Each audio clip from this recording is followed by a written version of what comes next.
Komisi Pemberantasan Korupsi menahan dua petinggi perusahaan BUMN PT BGR. Bupati Kepulauan Meranti Muhammad Adil ditetapkan KPK sebagai tersangka. Mega kembali menahan dua tersangka kasus dugaan korupsi penyaluran bantuan sosial atau bansos beras untuk penerima manfaat dan program keluarga harapan Kementerian Sosial. Dari video yang telah dipaparkan di depan tadi, kita dapat melihat bahwa korupsi di Indonesia merupakan masalah yang kronis yang telah berlangsung sejak zaman kolonial.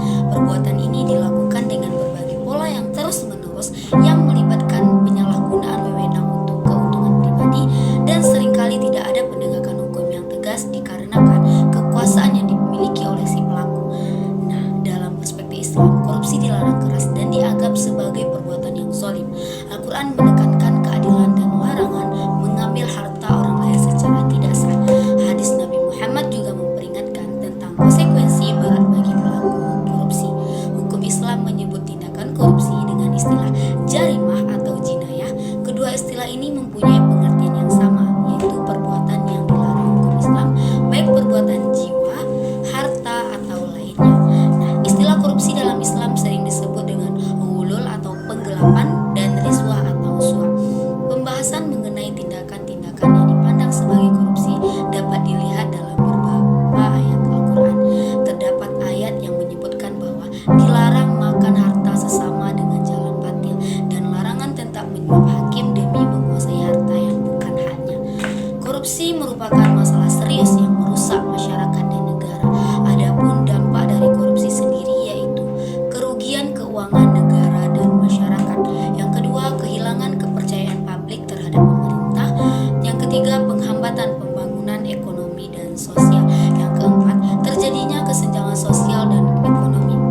Adapun beberapa contoh kasus korupsi yang ada di Indonesia yaitu kasus korupsi Bank Senturi 2008 dan kasus korupsi Hambalang 2013. Adapun beberapa ayat Al-Quran yang membahas tentang korupsi yaitu yang pertama hadis Rasulullah SAW bersabda, barang siapa yang kami tugaskan suatu pekerjaan dan telah kami beri upahnya, maka apa yang diambilnya selain itu adalah harta yang curang.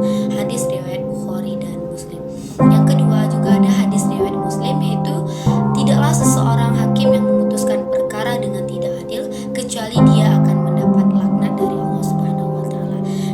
Adapun ayat Al-Qur'an yang membahas tentang korupsi ini yaitu surah Al-Baqarah ayat 188 yang artinya, janganlah kalau sebagian kamu memakan harta sebagian yang lain di antara kamu dengan jalan yang batil.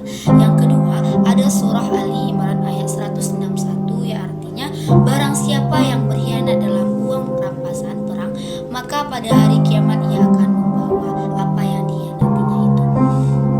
Adapun cara pencegahan korupsi. Yang pertama, membangun masyarakat madani. Apa sih masyarakat madani? Yaitu masyarakat yang beradab, terorganisir, dan memiliki norma-norma yang baik untuk menjalani kehidupan. Salah satu usaha untuk membangun masyarakat madani adalah dengan menjadikan masjid sebagai peradaban dan tempat menyatukan pemikiran dan cara pandang yang menyatukan umat Islam. Dengan sistem masyarakat yang tertata baik, akan terbentuknya masyarakat madani, di mana segala bentuk perbuatan yang merusak dan merugikan akan terhalang dan tingkat kerusakannya akan diminimalisir, termasuk tindakan korupsi ini. Yang kedua, mengenal diri sendiri sebagai manusia.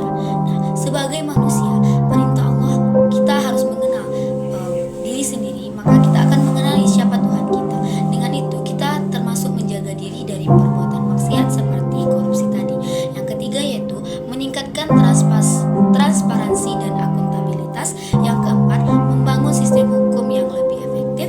Yang kelima yaitu membuat peraturan anti korupsi yang lebih ketat lagi. Adapun solusinya untuk korupsi ini yaitu kita dapat melalui pendidikan agama dan penanaman nilai-nilai integritas yang diharapkan umat Islam dapat berperan aktif dalam upaya pemberantasan korupsi di Indonesia ini. Dalam menghadapi tantangan korupsi, kerjasama antara pemerintah, lembaga agama, dan masyarakat sangat diperlukan. Dengan sinergi yang kuat, diharapkan Indonesia terbebas dari korupsi dan mencapai kemakmuran yang adil dan merata. Mungkin sekian pembahasan